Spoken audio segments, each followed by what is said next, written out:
How funny is it that, like, we can be perfectly normal, and the second we try to do this, it just all goes down in a handbasket. I think it's the fact that we're trying to... I was just going to say, speaking of handbaskets, that...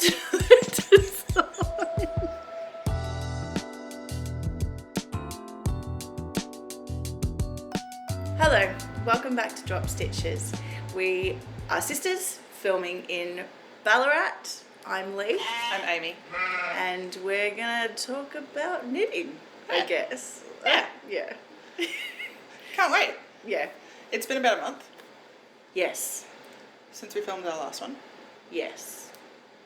Thank you everyone who has watched, commented, liked and subscribed. Yes. Yes, we've had quite a few new subscribers, so that's very fun. Yes.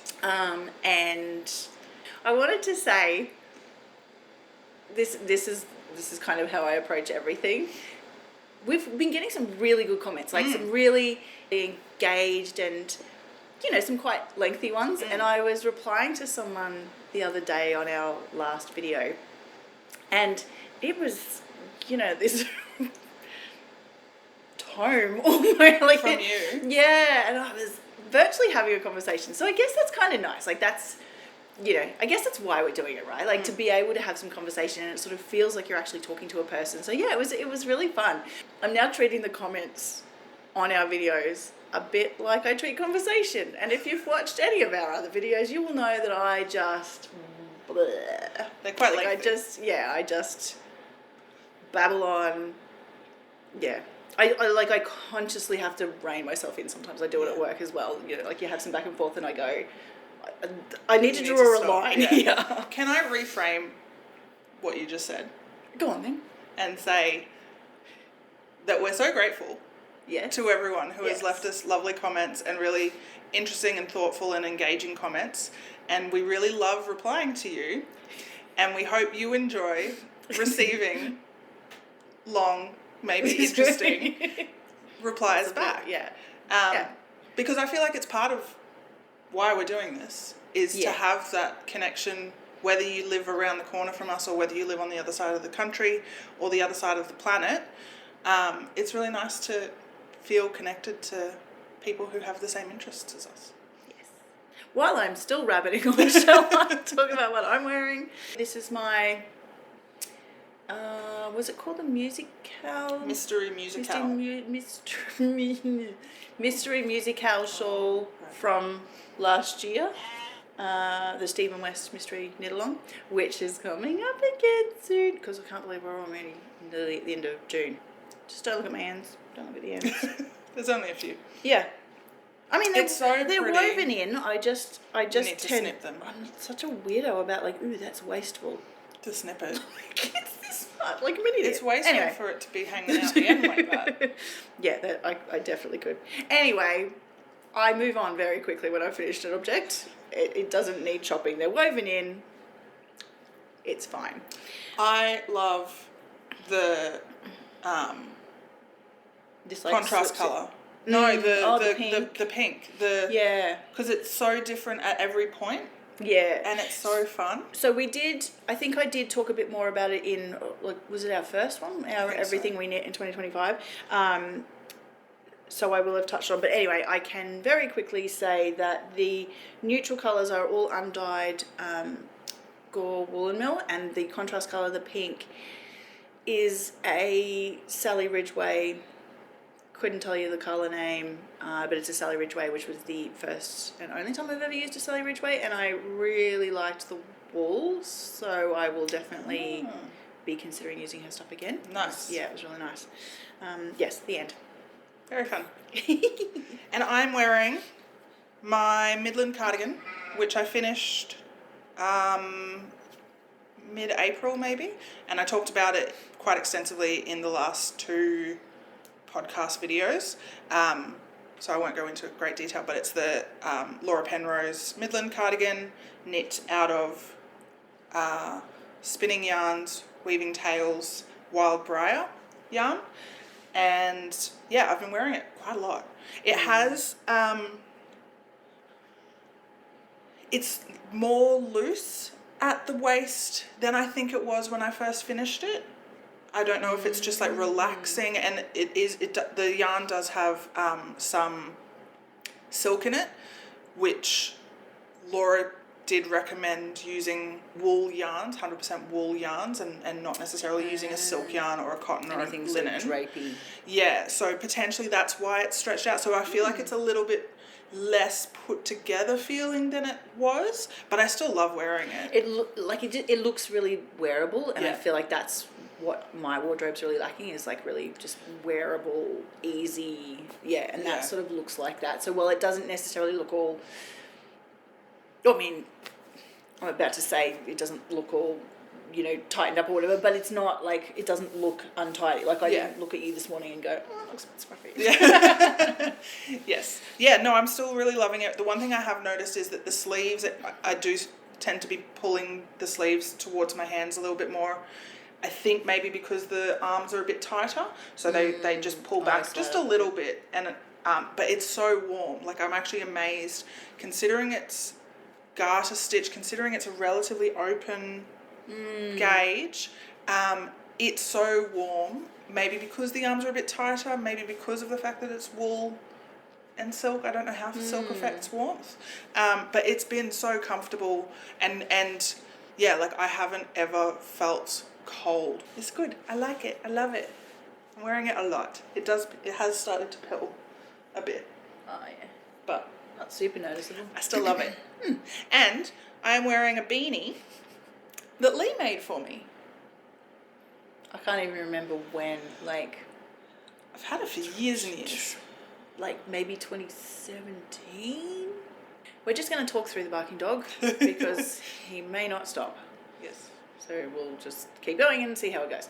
Yes, so I think I must have knit that back in about 2016, 17-ish.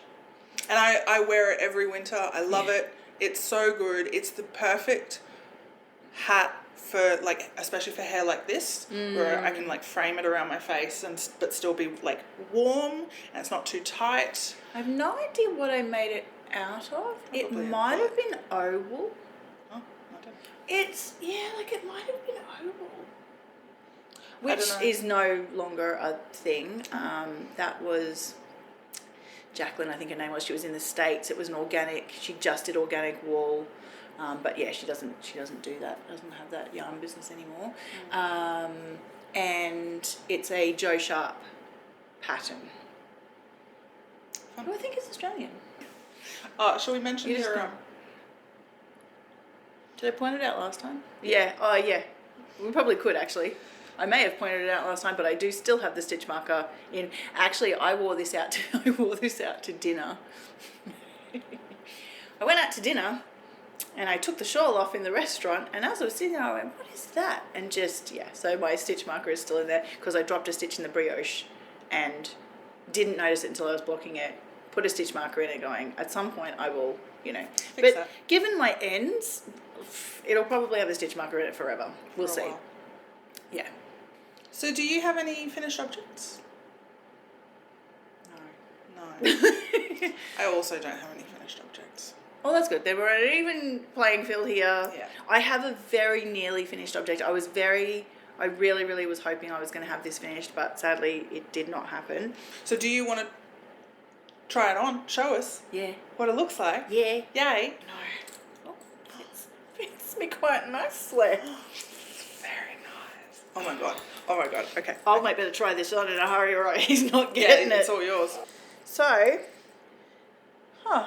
this is my Belmullet. So this is the Belmullet by Andrea Gorn that I'm making for my partner out of Gore Woolen Mills La Bella 8-ply. I need him to try it on again. He tried it on last weekend he tried it on. And I measured, because I wanted to see how much longer I should knit the sleeves, and it measured to say, I don't think they're even, oh dear. Not too bad. I measured it to say that there was like 7 centimetres left, and I said, I'm sure the ribbing's like 6 centimetres because that's how much it was on the bottom. So I've only got to do another centimetre of the pattern and then I'll do the thing. But then when I went back to the pattern, there's still decreases to do, so I'm going to have to figure it out. So I want him to try it on again so that I can have a proper look at just how big the sleeves are. I just might do, because there's like some rapid decrease right at the end. So I might just do that and do the ribbing, and that might be enough. Because I didn't notice it at the time. I wasn't looking at it going, oh, it seems like the sleeves are way too big. So, so he's pretty excited. I'm pretty excited to get it done. Yeah. I've enjoyed knitting it, but my God, I'm sick of looking at it. Yeah. So sick of looking at it. Because when did you cast on? You bought the yarn I bought it in December. The Christmas market. Yeah. I don't think I cast it on until maybe in January. Stabbing myself with a needle. I don't think I cast it on until sometime in January. But, yeah. And I'm knitting it on... Nice. I don't know what that is, like a 5mm needle or something, I think, or thereabouts. What's this one? Nope. That's a 5. Yeah, there you go. Yeah, so I've been knitting it on a 5mm needle.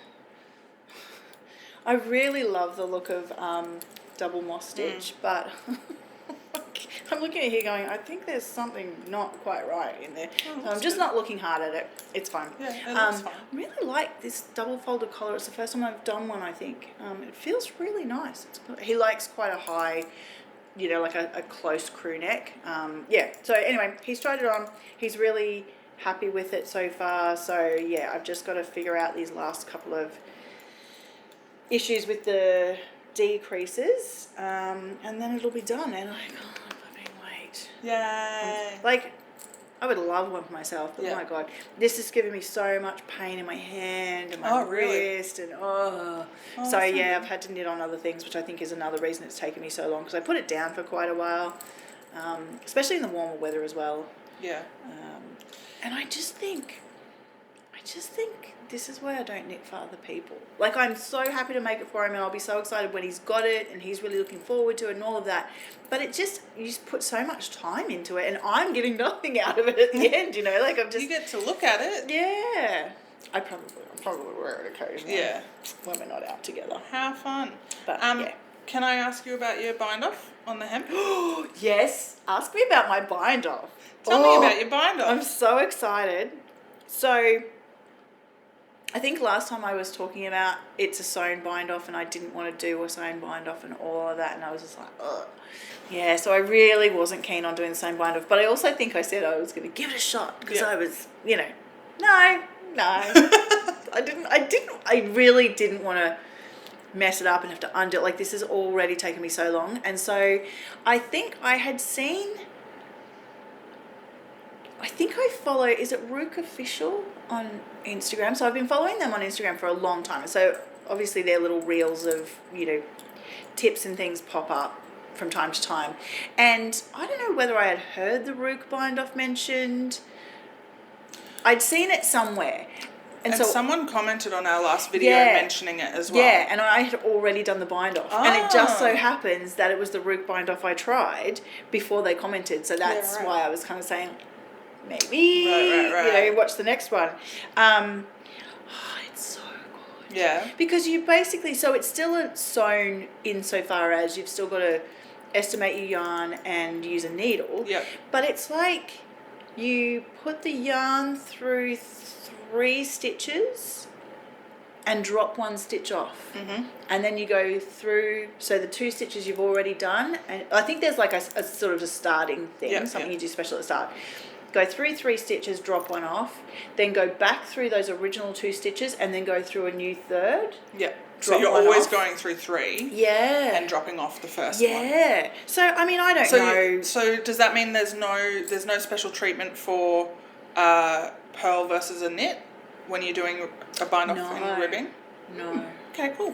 And I don't like I say haven't done it. I don't think it doesn't have that kind of rolled edge that people talk about. I don't think. Yeah, it doesn't look like an Italian bind off. Yeah. But it still looks nice. Yeah, like it doesn't look like, I've heard people say it looks like the knitting just kind of, the ribbon just continues. Yeah, it's really smooth and it looks like a tube, hence tubular. Tubular, yeah, right. Whereas this definitely doesn't have that look, but it still looks really nice and it's very stretchy. Yeah, nice.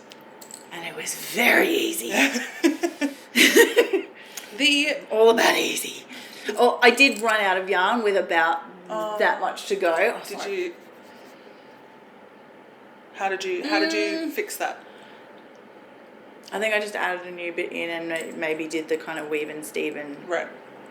Yeah, I don't think I actually spliced it together. Yeah, because I find with Gore Woolen Mill yarns, it's quite easy to split splice. Yeah, but then I also think you naturally end up with that thicker piece there. Although I did see something, I saw some videos somewhere at some point about someone who had, when they were spit splicing, I really hate that term, wet splicing, had like stripped it apart. Yeah, that's what I do. Oh, so when I do, I'm always just like when I do a spit splice, I separate the plies of the yarn. Yeah. And if it's like a 3-ply, which quite often it's a 3-ply yarn, I'll take 1 ply out of that. Like I'll break off 1 ply out of the bit that I've separated, and I'll do the same on the other end, so that the bits that I'm joining are only 4-ply instead of 6-ply. And yeah, it's still a tiny bit thicker, but it's not noticeable. Whereas if you spit splice together 2 3-ply yarns, then it's gonna feel a lot thicker. I mean, I guess it was there. Yeah, so I guess that's I'll put some close-ups of this in, but I guess that's where I've kind of woven it in. Yeah. So it was at the side. I was like, doesn't matter. It's at the side, at the bottom. Who's looking? And it looks so good. I quite like as much as it doesn't have that continuous tubular hem, I quite like the effect of the little bobbles. And for how easy it was, that is what I will be doing. Yeah, it's so nice. Yeah, it fits. And it's interestingly, like I'm sure it's very warm outside, and obviously we're sitting in front of the fireplace, but it's still not particularly warm in this room. No. You can feel a draft from somewhere. So I just feel really comfortable. I was a little bit worried that this was going to be too warm and that he was going to struggle to wear it anywhere, but I'm just comfortable. It just feels nice and cozy and comfortable. It's I guess that's that wool thing, right, where it's kind of temperature regulating thinking. Yeah. Love it. Woo-hoo. It's looking good. It's a little bit tight. Yeah. It's all over the place now. You might want to go look at yourself in a mirror.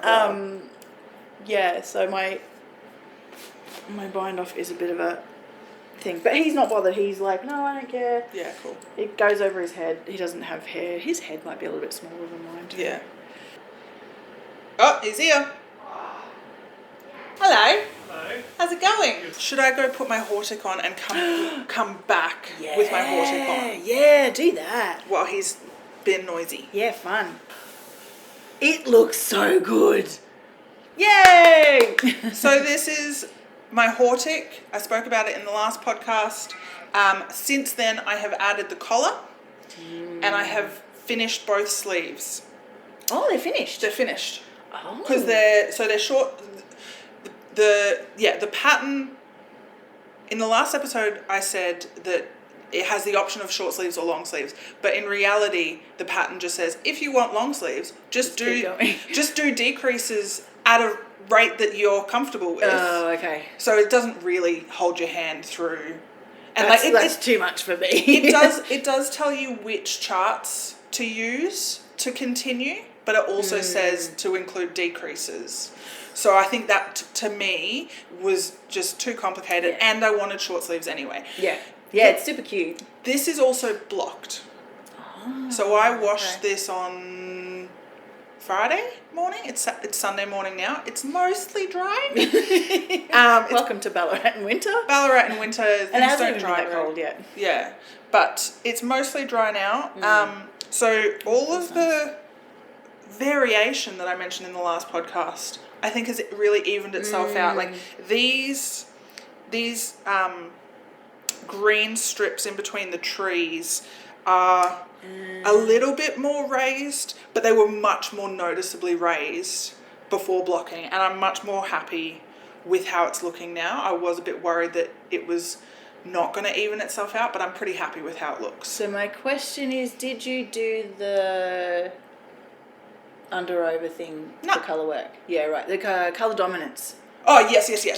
I used, I can't remember I don't fully understand it. I've read multiple posts about it, or like short articles about it, and I didn't fully understand it, but the thing that stuck with me is choose one way and stick to it. Yeah. And that's what I've done. So I knit continental, so both of my yarns are on this hand, and the one closest to my hand is the green, and the one closest to the tip of my finger is the grey.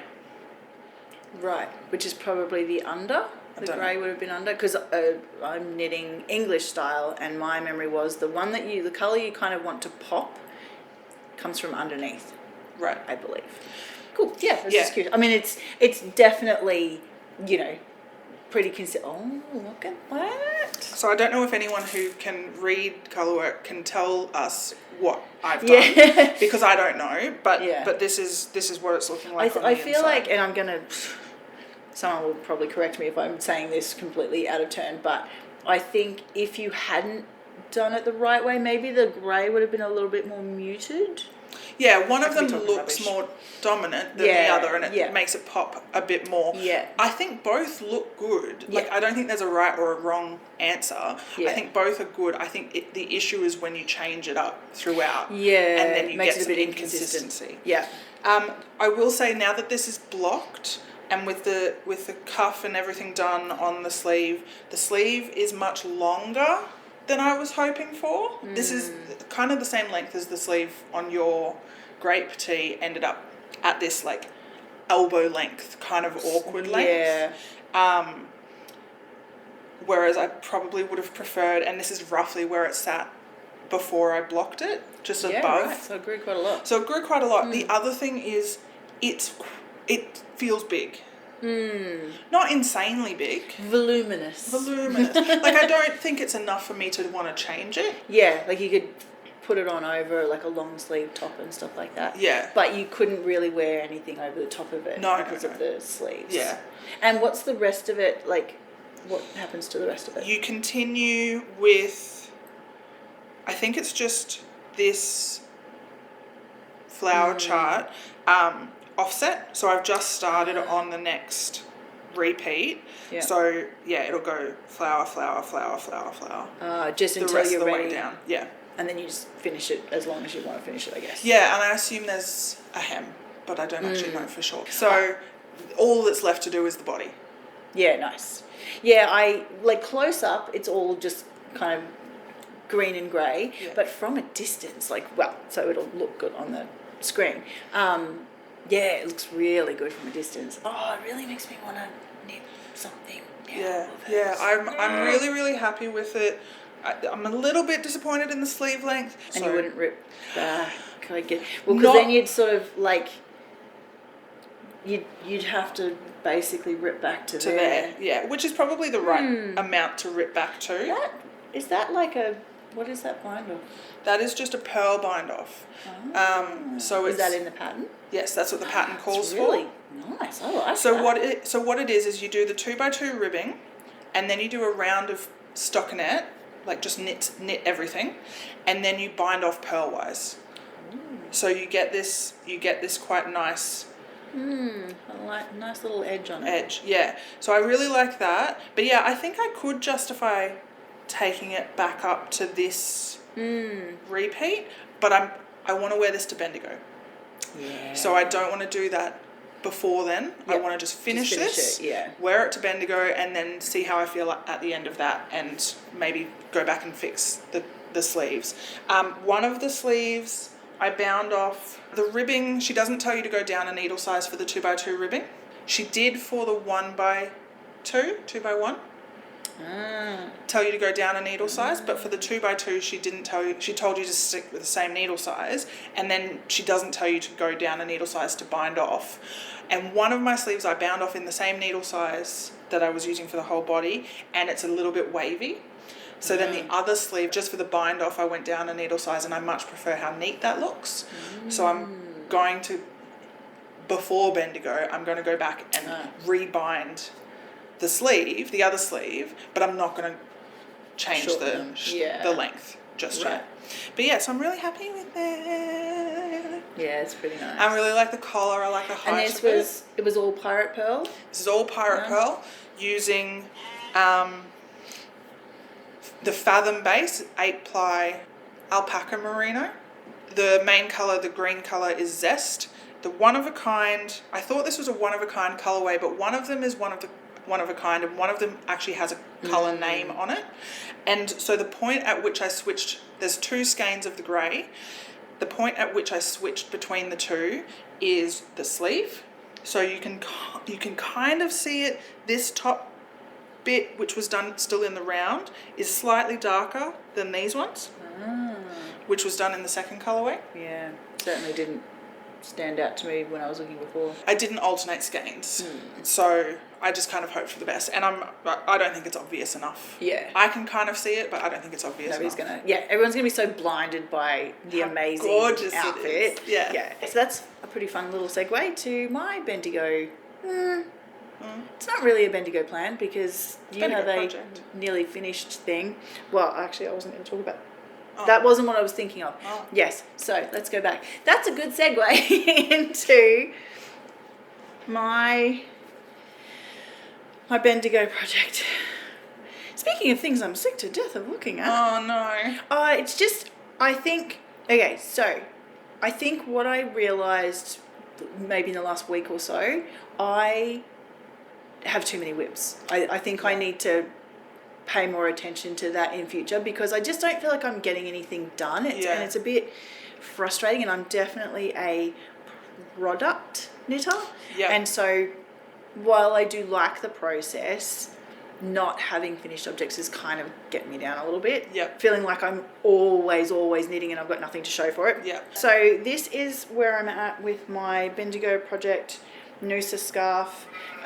The stitch marker here is where my provisional cast on was. And I got down to here, which was the right number of repeats in the pattern, and then you do the kind of ending bit, which I think is another chunk, but it's a different thing. Yeah. But I had so much left over, and it seemed really short that I thought, I'm going to go back because I've got another whole ball. Oh. So I went back to my provisional cast on, started going the other direction, and I'm going to do the number of repeats you're supposed to do, and then I'll see how it's looking, how long it is, and if it's not finished in time, I mean, it's still another month until Bendigo, but if it's not finished in time, as I said on a post, it's a scarf. It'll go around my neck regardless of how long it is. Yeah. So I will still have something for the photos. Yeah. But it's on quite small needles. I think this is about a 2.75 or something, or a 3mm needle. It's quite small, and it's cables, and so it's pretty time consuming, and I have to look at the chart the whole time for it. Yeah. So it is pretty slow going, but it's going to be really nice when it's finished. It's just it's Getting there. Yeah. Did you have something else you wanted to? I wanted to just briefly mention my Mountain Laurel. Oh yeah. So last we left off with the Mountain Laurel, I had realised that I had joined it in the round but twisted it, so I needed to restart. So then I restarted it, and then I put it on some try-it-on tubing, barber cord, and I measured it. I measured how wide it was, and it was 75 centimetres, like this, like flat. So it was 150 centimetres in the round when I was aiming for 118 centimetres as like the finished object measurement for the size that I was making was 118 centimetres. I wasn't necessarily going to get that exactly because I knew my gauge was slightly off from my gauge swatch. 150 is what I ended up with, and I was shocked and appalled is maybe the way to describe it. The polite version is I was shocked and appalled. Yeah. So I ended up having to start again. So that was my second or third time starting. So I had to rip it all out and start again. And what I think had happened is the gauge in the pattern asks you to swatch for the knot stitch repeated around. It doesn't ask you to swatch for the cable that sits in between the knot stitches. And I checked my gauge because there's a section of the pattern, there's a section of the garment where it's just knot stitches, which is I think the side panels, or the side of the garment. And then there's a section of the panel that is knot stitches with cables in between it. Yeah, right. And I'm pretty sure I checked my gauge across the knot stitch section only, which is the same pattern that you use for the swatch, and I was still on the same gauge. So I think my cables are much wider than intended. So then what I decided to do is I undid that that garment, that 150 centimeter garment, and I went down a needle size, but stuck to the same size pattern, like size E. In the hopes that that would change my gauge enough to bring it in. And so that is this one. And I put this onto try-on tubing to check the circumference. And Leigh's making a face. It's a little bit wide. It's still quite wide. And I measured this, and I think it ended up being like 133 centimetres around. Right. So it has gone down. Yeah. This is on a 3mm needle, by the way. I started on a 3.75. Oh, maybe it's on a 3.25 actually. But I started on a 3.75. But so this is 133 centimetres, which is like 17, 18 centimetres of positive ease. So it's still much bigger than I want it to be. And like, yeah, you can see it's massive in circumference on me. So the long and the short of it is that I think I need to start again, and maybe The way too long and not short enough. way too long and not at all short enough, is that I need to start again, and what I might do this time is choose the next size down. I'll check my gauge. Needles you've got. And use the needles I've got and go down a size in the hopes that I'll get closer to that 118 centimetre size. But so that's that one. That one hasn't really, I mean, it's, in the grand scheme of things, I'm at the exact same spot that I was at the last time we spoke, which is I need to start over again. Yeah. I have some, it's a little bit like, that's funny that you had that trouble casting on and your sizes and stuff, because I have a very similar tale to tell, which I'm not thrilled about. But anyway, again, it is what it is, and I'm mildly concerned that I'm going to be in the same situation as you. But I think I'm okay. So basically, you're not going to be able to see very much of anything because it is just ribbing. But I have cast on my sheep sweater, the Rosa Pomar one. So I did two swatches, right? So I did that first swatch that I showed in a very early podcast that was teeny tiny. Yep. I swatched again. Good, great. Got, well, I think within a stitch or two of a stitch or half a stitch or something of the gauge. So I was like, perfect. Did I take good notes about what needle size I had used for my second swatch? No, I did not. And my brain... Because that needle that you're using there is very small. Yeah. And so my brain scrambles numbers. I'm very, very, very bad with numbers, and so I don't remember numbers, and I really struggle with numbers. And so I couldn't remember if I had used a 4.5 or a 5.5 millimeter needle. Well, that's quite a difference when you're knitting. And so I think I was trying to knit. I think I was going to knit a size 3. I was definitely going to knit a size 3. I can't remember what positive ease I was aiming for.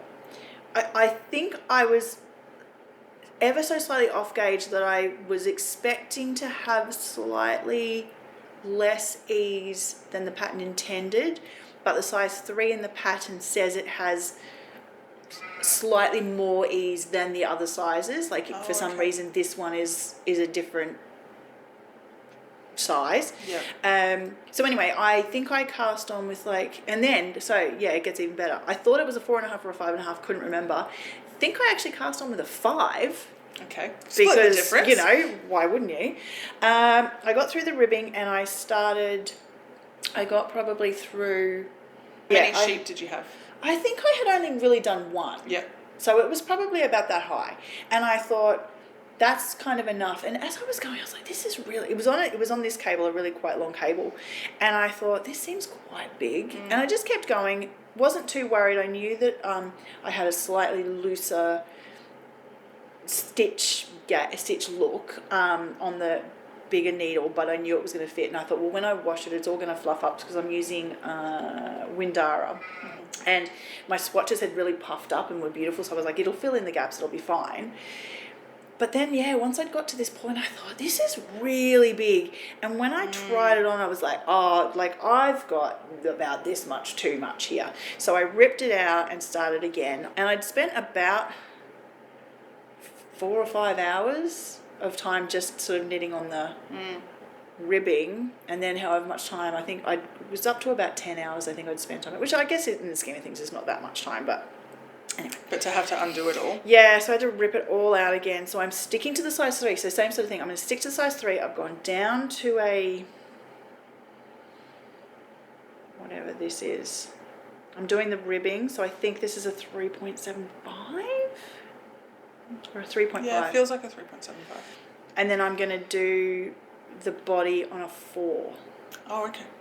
And I tried this around my waist this morning, and it's sort of a good fit. It's it's a good fit. So switching to the 4 for the body is going to be the big test. But it's so like, oh my god, I hope I'm not copying you, and if I have to rip this out again, I don't think I'll be able to cope. Yeah. And so in an ideal world, I had really wanted to wear this to Bendigo, but I've taken so long took so long to cast it on, and then spent days working on it only to go, oh, that was a waste of my time. Yeah. So I don't think it's going to be ready. And this is where I have to trick my brain, because otherwise I will go into a tailspin about the fact that I'm not going to have it finished for Bendigo. So I have to just go, if it's done, it's done. And if it's not, it's not. It's not the end of the world. I will just knit as much as I can knit. You can wear it to next year's Bendigo. Yeah. And I think that's why I kind of felt like having too many whips on the go is kind of slow. Like, I'm not a very fast knitter anyway. Anyway, it's a thing I need to just... be a bit more mindful, I think, of how many things I've got on, so that I can just get something finished and feel a bit more accomplished. Because at the moment it all feels like a bit of a drag. Like I don't feel like I'm really getting anywhere. Anyway, that's all very... The other thing I want to just quickly say, because I was talking to my friend Rachel, who is coming with us to Bendigo this year, and she texted me the other day and she was like, is it illegal to not wear hand knits to Bendigo? And I wanted to just say to anyone watching that it is totally fine to wear whatever you want to Bendigo, whether it is hand knit, whether it is crocheted, whether it is store-bought, whether it is finished or not. The reason that I want to wear something hand knit to Bendigo is because it gives you something to talk to people about. Like, people will come up and have a chat with someone based on what they're wearing, or you might see someone wearing the same pattern as you, and that's quite fun and exciting. But the first year that I went, I didn't wear any hand knits, and I don't think anyone should feel obliged or stressed about finishing. Lots of people don't. Like, I almost a little bit, because I only go with yarn in mind, I kind of forget that it's actually like an agricultural show, and that there's machinery and farm stuff, and so there's lots of people who aren't there for the knitting stuff at all. Yeah. So it's definitely not like, there are lots of people who don't at all. Yeah. But I wanna wear my hand knits and show them off. And this will be the first year that I actually have enough projects to wear every single day. Yeah. And it's nice too to show the people whose yarn you've used, and I think they quite like to see it as well. Yes. And, absolutely. I think that's definitely a part of it as well. Yeah. But as always, thank you for watching. Yes. Like, subscribe, comment. Yeah. Are you coming to Bendigo? Yeah. It'd be great to hear who else is going. I've got a bit of a list of people, like, you're going, oh, maybe I'll see you there, Yeah. So it's a bit of a list now of people. I will be at the Bendigo project having my photo taken, so you can pretty much guarantee that's where you'll find me on the Saturday. Beyond that, could be anywhere. Yeah, we'll be around. Yeah. But if you are going, let us know. If you would like to meet up, let us know. Send us a message either on here or on Instagram. Our Instagram handles are in the description box below. And otherwise, we will see you in the next episode.